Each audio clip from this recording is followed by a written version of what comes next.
Welcome back, friends. It's good to be here. I'm here in the forest today. I hope that the creek's not too loud behind me. And I thought it would provide a nice ambiance for the video. And I'm super excited for today's video. Today's video is about counter economics, which I think just sounds cool. It's a great term.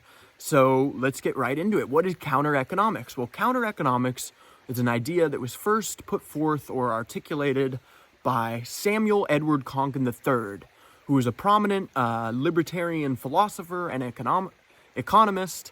And he put forth this great idea of counter economics that I feel very passionately about, and I really appreciate his thoughts that he put forward. So let's get right into them. Counter economics, what is that?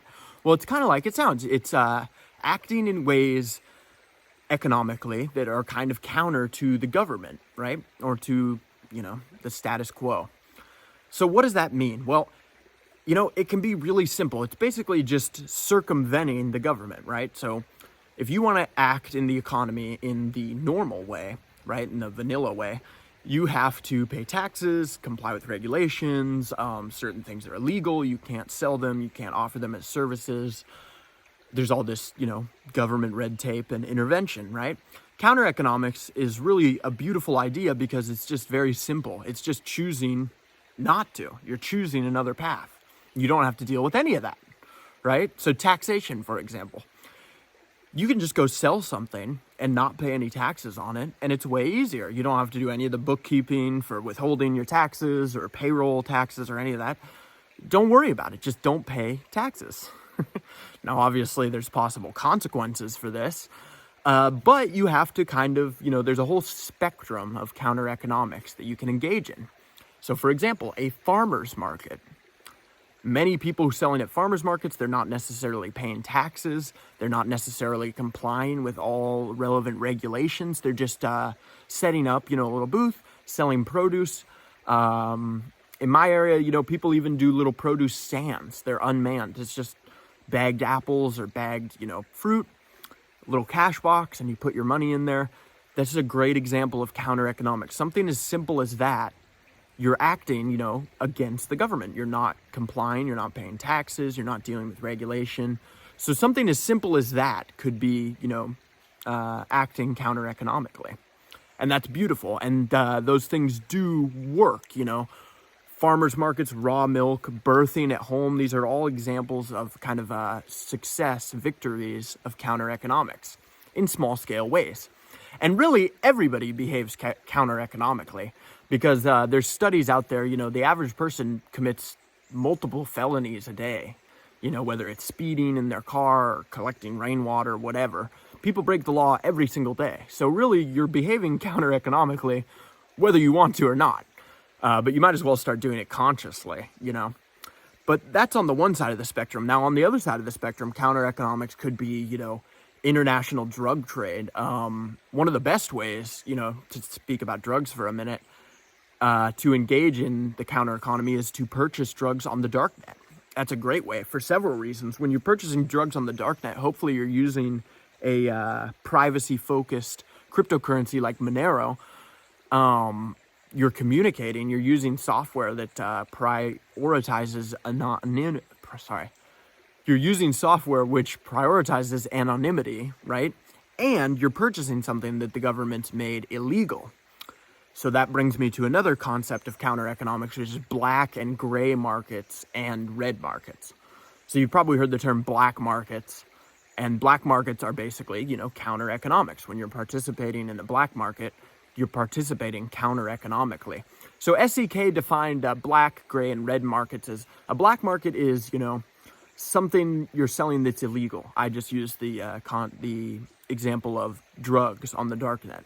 Those are illegal. If you're buying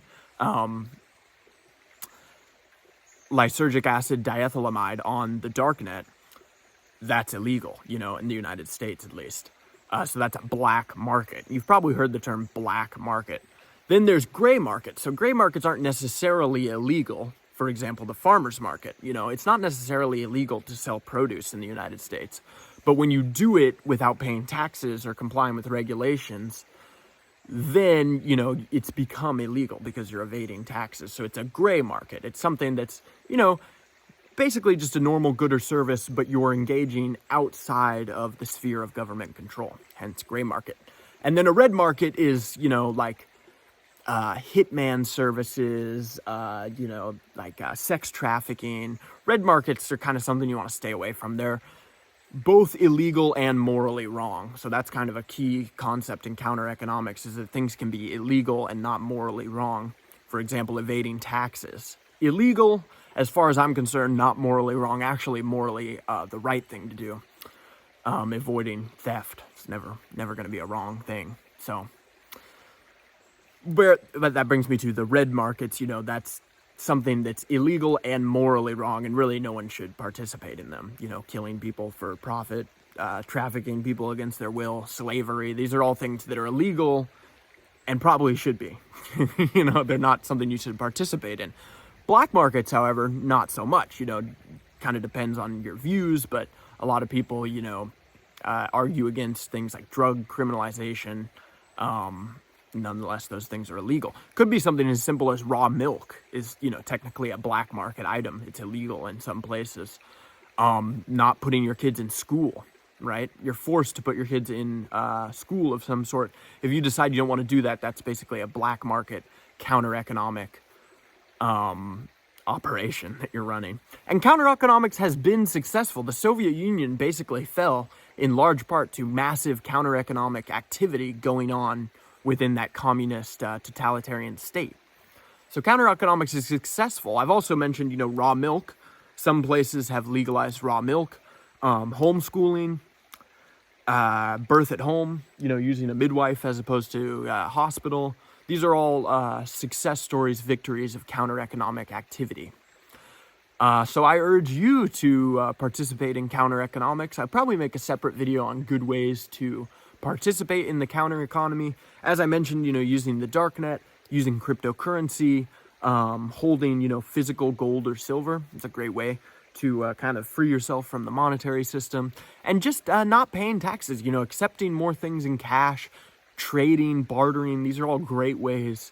It doesn't have to be, super complicated. Maybe you have an old pair of shoes, an old jacket you don't want. Put it on Craigslist, get 20 or 30 bucks cash. You don't have to pay any taxes on it. Don't worry about it. You just made yourself some money and participated in a small way, but not a meaningless way, in the counter economy. So I hope you enjoyed this video. I hope you got something out of it, and I hope you liked what you heard. I hope you participate in counter economics. And shout out to SEK. I would say go read some SEK 3, Samuel Edward Konkin III. He has really great stuff. Really can't go wrong reading SEK. Thanks for watching.